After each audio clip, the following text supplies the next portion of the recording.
Assalamualaikum warahmatullahi wabarakatuh. Halo teman-teman semua, selamat datang di channel ini bersama saya Ibnu Ismantoro. Nah, pada kesempatan kali ini saya mau berbagi materi, di mana materi ini merupakan salah satu materi yang diujikan dalam tes wawasan kebangsaan, yaitu nasionalisme.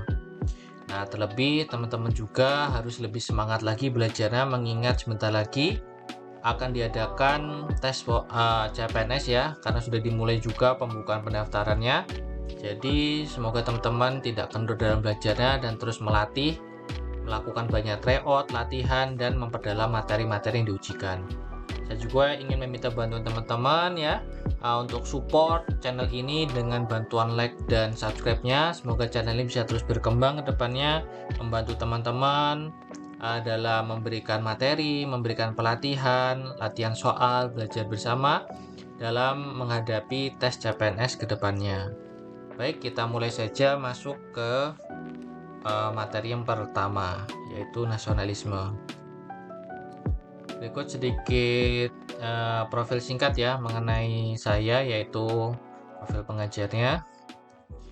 Selanjutnya, di sini disajikan bahwa tes wawasan kebangsaan ini terdiri dari 5 topik ya, yaitu pertama nasionalisme, integritas, pilar negara, dan bahasa Indonesia. Selanjutnya dari tes wawasan kebangsaan ini di mana diatur ya dalam pasal 35 ayat 3 dalam huruf A, di mana tes wawasan kebangsaan ini terdiri dari nasionalisme, integritas, bela negara, dan pilar negara.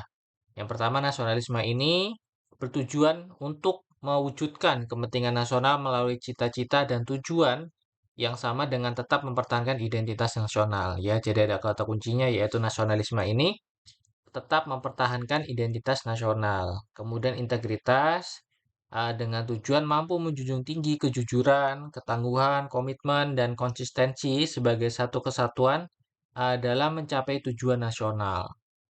Kemudian bela negara ini dengan tujuan mampu berperan aktif dalam mempertahankan eksistensi bangsa dan negara. Kemudian bela negara dengan tujuan mampu membentuk karakter yang positif melalui pemahaman mengenai nilai-nilai dalam Pancasila, Undang-Undang Dasar, NKRI, dan Bhinneka Tunggal Ika. Selanjutnya kita masuk dalam pengertian nasionalisme, di mana menurut KBBI itu nasionalisme ini merupakan sebuah paham yang mengajarkan untuk mencintai bangsa dan negaranya sendiri, di mana berusaha mencintai dan menghargai hal-hal yang ada pada bangsa dan negaranya. Nah, gitu ya. Nah, jadi kalau kita bicara pada konteks nasionalisme dan bangsa ini, kita dituntut untuk menghargai ya, menghargai dan mencintai apa yang ada dalam bangsa dan negara ini gitu. Contohnya apa? Yaitu simpelnya ya kita bisa memakai produk-produk dalam negeri gitu ya, kemudian ikut berpartisipasi dalam kegiatan nasional maupun internasional. Selanjutnya, nasionalisme menurut para ahli. Pertama, kita baca dari Louis Schneider ini, di mana beliau ini mendefinisikan bahwa nasionalisme ini merupakan hasil dari perpaduan faktor politik, ekonomi, sosial, dan budaya ya. Di mana aspek-aspek ini merupakan suatu hal yang penting nih dalam sebuah negara. Nah, kemudian menurut Otto Bauer, nasionalisme ini merupakan suatu persatuan ya, peringai atau karakter yang timbul karena perasaan senasib ya. Ya, jadi contohnya saja kita ambil negara kita ya, yaitu Indonesia, di mana kita pernah dijajah oleh Jepang dan Belanda, sehingga perasaan-perasaan yang timbul yang diakibatkan oleh kolonialisme, penjajahan, yaitu yang teringat di bangsa dan rakyat kita ini merupakan perasaan yang timbul dari semua kalangan ya akibat penjajahan dari Belanda dan Jepang. Nah, kemudian menurut Ernest Renan ini nasionalisme merupakan kehendak untuk bersatu dan bernegara. Ya, jadi dalam suatu negara ini dituntut untuk mempunyai nasionalisme yang kuat ya demi bersatunya memunculkan rasa persatuan ya untuk menjadikan negara ini kuat dalam menghadapi gangguan ataupun ancaman baik dalam negeri maupun dari luar negeri. Kemudian menurut Theodore LS, di mana nasionalisme merupakan suatu kepercayaan yang dimiliki oleh sebagian besar individu dengan menyatakan rasa kebangsaan sebagai perasaan memiliki secara bersama di dalam suatu bangsa. Ya, jadi nasionalisme ini lebih mengikat ya pada masing-masing dari warga atau masyarakat di negara itu ya, demi mempertahankan bangsa dan negaranya. Kemudian dari Smith, itu nasionalisme ini digunakan untuk meraih dan memelihara otonomi, kohesi, dan individualitas, di mana merupakan suatu kelompok ya yang diakui oleh beberapa anggotanya dengan membentuk atau menentukan suatu bangsa yang memiliki atau yang memiliki potensi dalam mengatur negaranya. Kemudian menurut Benny Ederson ini, nasionalisme merupakan suatu komunitas politik ya, yang dibayangkan dan diimajinasikan sebagai suatu yang inheren, yang terbatas dan berdaulat ya. Di mana menurut Benedict ini setiap individu ya atau masyarakat ini harus memiliki atau berupaya dalam menjaga komunitas atau negaranya di mana tempat ia bertinggal. Selanjutnya, pengertian nasionalisme berdasarkan Pancasila. Jika merujuk pada paham Pancasila dan pembukaan Undang-Undang Dasar 1945, bahwa nasionalisme adalah sikap cinta tanah air dan menjaga persatuan bangsa dengan tetap menjaga perdamaian yang ada di dunia. Selanjutnya, tujuan dari nasionalisme ya. Kita tahu bahwa nasionalisme ini memiliki tujuan-tujuan yang harus dicapai gitu ya. Kemudian kita masuk yang pertama yaitu menumbuhkan dan meningkatkan rasa cinta terhadap bangsa. Ya, kemudian setelah cinta terhadap bangsa, negara dan tanah air, yang kedua ini menciptakan hubungan harmonis dan rukun terhadap sesama. Ya, jadi nasionalisme ini tentu memiliki tujuan yang positif ya teman-teman, di mana akan menciptakan hubungan harmonis ya dan rukun terhadap sesama. Nah, di sini misalkan teman-teman kaitkan pada soal nanti ya, di mana ada opsi seperti mencintai tentang negaranya atau mencintai tentang bangsanya ya, sesimpel contoh tadi eh, itu sudah termasuk dalam nasionalisme gitu ya.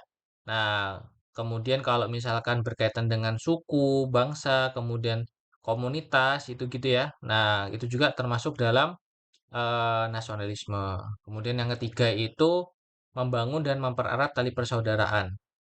Nah, membangun dan mempererat tali persaudaraan ini di sini yaitu ke semua kalangan ya teman-teman, tanpa memperbedakan satu sama lain ya, memperbedakan ras, suku, agama dan lain-lain nah gitu. Jadi misalkan nanti ada opsi ya teman-teman dalam menjalin hubungan antara sesama komunitas atau hanya golongan tertentu, itu bukan termasuk nasionalisme. Ya, karena nasionalisme ini tujuannya yaitu tanpa membeda-bedakan satu sama lain. Jadi semuanya itu sama rata gitu. Jadi antara komunitas dan tidak ada perbedaan nah, gitu. Selanjutnya sebagai upaya melawan tindakan ekstremisme atau melawan hukum. Ya, jadi di sini sudah jelas bahwa yang namanya bangsa atau rakyat yang memiliki nasionalisme sadar nih teman-teman bahwa tindakan melawan hukum ini merupakan hal yang bertentangan dengan nasionalisme. Tentunya sebagai masyarakat yang memiliki jiwa nasionalisme sudah ada hukum yang ada, ya tentunya mereka berpikir bahwa hukum itu ada karena harus dipatuhi gitu. Karena itu merupakan suatu kebaikan atau kebijakan untuk kita juga gitu ya. Selanjutnya sebagai usaha untuk menumbuhkan semangat rela berkorban ya, tentu ya, di mana usaha ini atau menumbuhkan semangat ini teman-teman jika dikaitkan dengan konteks nasionalisme ya, misalkan semangat rela berkorban ini bisa kita ambil simpelnya yaitu dengan bekerja sesuai profesi masing-masing gitu ya, bekerja secara maksimal sesuai profesi masing-masing. Nah itu. Selanjutnya mengenai ciri-ciri nasionalisme nih ya. Pertama adanya sebuah kesatuan dan persatuan sebuah bangsa. Nah, di mana nasionalisme ini menekankan nih pentingnya suatu persatuan dan kesatuan bangsa, di mana ini merupakan sebagai pondasi yang kuat bagi kemerdekaan dan negara negara kita.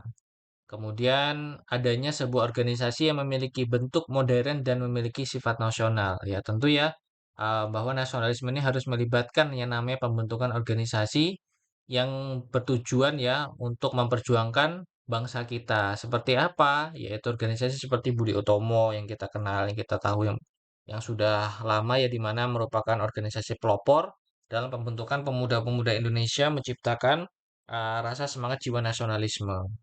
Selanjutnya adanya sebuah perjuangan yang dilakukan dan memiliki sifat nasional. Ya, tentu perjuangan nasional ini seringkali dikaitkan dengan perjuangan yang bersifat atau mencakup terhadap perlawanan nih, terhadap penjajah atau bangsa kolonial ya. Kalau negara kita yaitu penjajahan terhadap Belanda dan Jepang. Selanjutnya bertujuan mendirikan dan memerdekakan sebuah negara yang merdeka dan menjadikan kekuasaan berada di tangan rakyat. Nah, tentu ya teman-teman di mana nasionalisme ini dalam mencapai kemerdekaannya, dalam mendirikan negara yang merdeka, tentu kekuasaan atau kebijakan itu harus semua berada di tangan rakyat gitu ya. Jadi hanya dari rakyat untuk rakyat gitu ya. Jadi prinsip demokrasi ini tentu sangat berjalan lurus nih, ya, sejalan dengan jiwa atau ciri-ciri nasionalisme. Selanjutnya, nasionalisme lebih mementingkan pikiran sehingga pendidikan berperan penting dalam upaya mencerdaskan kehidupan bangsa dan negara.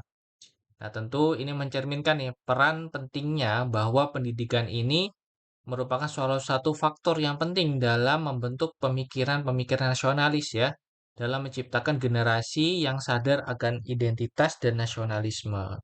Gitu, teman-teman.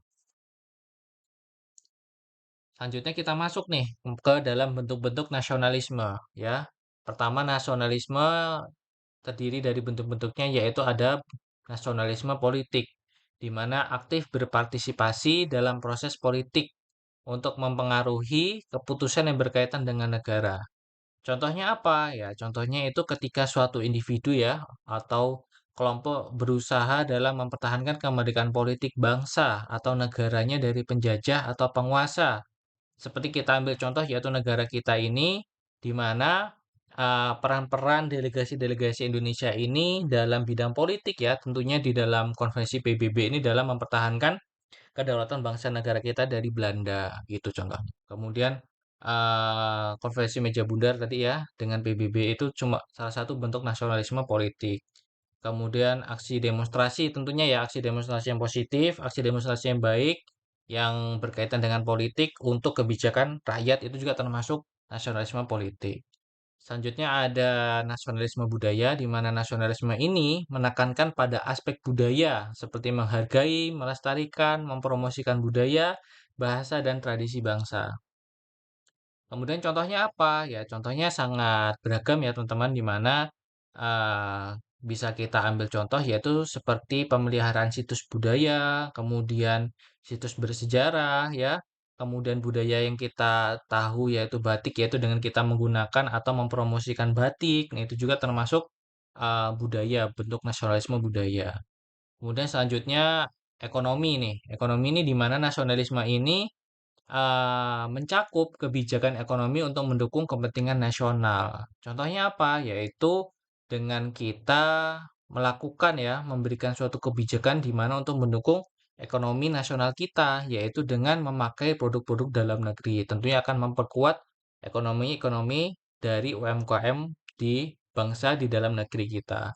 Kemudian dengan mengurangi ya, mengurangi produk-produk impor. Nah, gitu dengan memajukan industri-industri lokal nah gitu juga. Itu termasuk bentuk dari nasionalisme ekonomi. Selanjutnya sosial di mana nasionalisme ini menekankan pada peningkatan kesejahteraan sosial bagi seluruh masyarakat. Nah, tentunya contohnya sangat beragam ya, sangat mudah kita temui dalam bentuk nasionalisme ini penerapannya yaitu seperti bansos ya teman-teman di mana bantuan sosial ini merupakan contoh nyata dari bentuk nasionalisme sosial. Kemudian adanya pelayanan sosial untuk masyarakat gitu ya. Nah, selanjutnya bentuk nasionalisme lingkungan di mana nasionalisme ini memunculkan kesadaran akan isu-isu lingkungan dan menekankan pentingnya melindungi lingkungan serta sumber daya alam demi kepentingan nasional. Nah, tentunya seperti kita menjaga lingkungan, tidak membuang sampah sembarangan, kemudian membatasi atau mengontrol eksploitasi-eksploitasi sumber daya alam di bangsa kita ya. Kemudian melakukan penanaman pohon gitu. Nah, itu juga termasuk bentuk nasionalisme lingkungan karena kita bertujuan untuk menjaga lingkungan kita gitu ya. Selanjutnya kita masuk nih ke jenis-jenis nasionalisme, di mana ada humaniter, Jacobin, tradisional, liberal, dan integral. Kita masuk yang pertama yaitu humaniter. di mana nasionalisme ini mendasarkan bahwa setiap bangsa ini berhak memperjuangkan kesejahteraan bangsanya berdasarkan caranya sendiri ya. Di mana kita tahu bahwa negara ini tentunya memiliki perbedaan ya, negara satu dengan negara lain tentunya memiliki perbedaan, baik dari latar belakang, pemahaman, sejarah ini berbeda teman-teman. Sehingga tidak bisa kita samakan nih antar negara satu dengan negara lain. Jadi negaranya itu punya hak nih dalam memperjuangkan kesejahteraan bangsanya dengan cara mereka masing-masing. Kemudian kalau Jacobin ini di mana nasionalisme yang demokratis, tidak terdoktrin atau fanatik terhadap bangsa lain ini jadi hampir mirip ya, di mana Jacobin ini nasionalismenya tidak muncul atau ikut-ikutan dari bangsa lain. Jadi nasionalismenya yaitu nasionalisme yang muncul atau timbul akibat masyarakat atau bangsanya di dalam negara itu ya teman-teman. Jadi tidak terpengaruh oleh nasionalisme-nasionalisme dari luar. Kemudian nasionalisme nasional ini di mana menekankan keunikan setiap bangsa dan mempertahankan tradisi dan sejarahnya. Ini bisa kita ambil contoh yaitu negara kita, teman-teman ya, di mana terdiri dari banyak suku, adat, bangsa, dan budaya. Tentunya akibat nasionalisme ini kita tetap bisa bersatu ya dalam suatu wilayah yang disebut NKRI. Kemudian liberal, yaitu nasionalisme yang menekankan pentingnya dunia berpegang pada prinsip di mana setiap bangsa bergerak menentukan nasibnya sendiri. Ini jadi hampir mirip dengan Jacobin ya gitu teman-teman. Selanjutnya integral di mana nasionalisme ini menekankan kepentingan nasional di atas kepentingan individu. Ya, dengan kata kuncinya yaitu menekankan kepentingan nasional di atas individu di mana segala sesuatu teman-teman harus berada kita fokus atau mengutamakan kepentingan nasional dulu ya, kepentingan bangsa dulu dibanding kepentingan pribadi kita gitu. Selanjutnya masuk ke prinsip nasionalisme nih. Nah, prinsip nasionalisme ini menurut Kartodirjo, yang pertama ada unity atau kesatuan dan persatuan bangsa, yaitu di sini kesatuan dan persatuan bangsa ini bisa dilihat dari wilayah bangsa kita gitu ya. Kemudian dari bahasa, ideologi, sistem pemerintahan, sistem perekonomian, sistem pertahanan, kebudayaan dan lain-lain gitu. Kemudian liberty, liberty atau kebebasan individu atau golongan, di mana prinsip nasionalisme ini contohnya kebebasan dalam beragama ya, kebebasan dalam berpendapat, berbicara, berkelompok, berorganisasi, nah gitu. Selanjutnya equality atau kesamaan bagi setiap individu, yaitu dalam hal ini kesamaan dalam hukum ya teman-teman, dalam hukum hak kewajiban. Jadi setiap individu atau masyarakat itu harus sama di mata hukum, di mata pemerintahan harus sama, tidak ada perbedaan. Kemudian performance atau prestasi atau keunggulan ini lebih ke cita-cita ya, cita-cita bangsa kita dalam mewujudkan kesejahteraan atau kemanusiaan nih ya. Kemudian selanjutnya personality atau kepribadian itu lebih mengarah ke harga diri teman-teman atau rasa pride ya, rasa bangga terhadap bangsa kita atau rasa sayang terhadap bangsa kita ya. Kemudian em, rasa cinta terhadap identitas-identitas bangsa kita gitu ya, seperti sejarah, budaya dan lain sebagainya. Selanjutnya kita masuk ke identitas nasional bangsa ya, di mana kita tahu bahwa nasionalisme ini sangat berkaitan dengan kata kuncinya yaitu identitas nasional, teman-teman. Ya, jadi segala sesuatu yang berkaitan dengan identitas nasional itu sudah masuk ke dalam ranah nasionalisme gitu. Jadi di sini kita lihat ada bahasa Indonesia, bendera negara, lagu kebangsaan, semboyan negara, dasar falsafah, kemudian lambang negara, konstitusi negara, NKRI, konsep wawasan, dan kebudayaan nasional. Nah, mungkin teman-teman masih bertanya ya mengenai perbedaan nih. Apa sih perbedaan antara nasionalisme, cinta tanah air, bela negara, dan patriotisme gitu.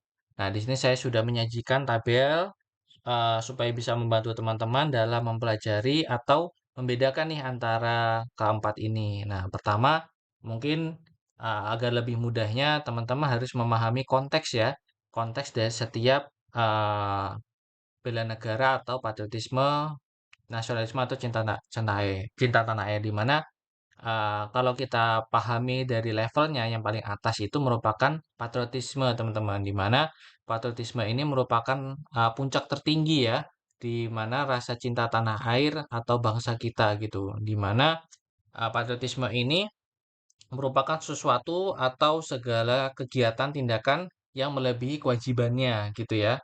Kemudian bela negara ini lebih berkaitan mengenai profesi atau pertahanan terhadap kedaulatan bangsa kita. Contohnya apa? Yaitu TNI gitu ya, melindungi bangsa negara kita. Kemudian kalau bela negara ini juga lebih berkaitan dengan sesuatu yang berkaitan dengan profesi ya, seperti dokter atau guru yang mengajar begitu teman-teman. Kemudian kalau nasionalisme ini lebih mengarah ke identitas nasional ya, lebih ke identitas nasional tadi yang ada 10 itu. Kemudian kalau cinta tanah air ini merupakan level terbawah ya, di mana hanya merupakan sikap atau tindakan dalam mencintai bangsanya saja gitu, tanpa ada embel-embel identitas maupun profesi ataupun sikap rela berkorban, begitu teman-teman.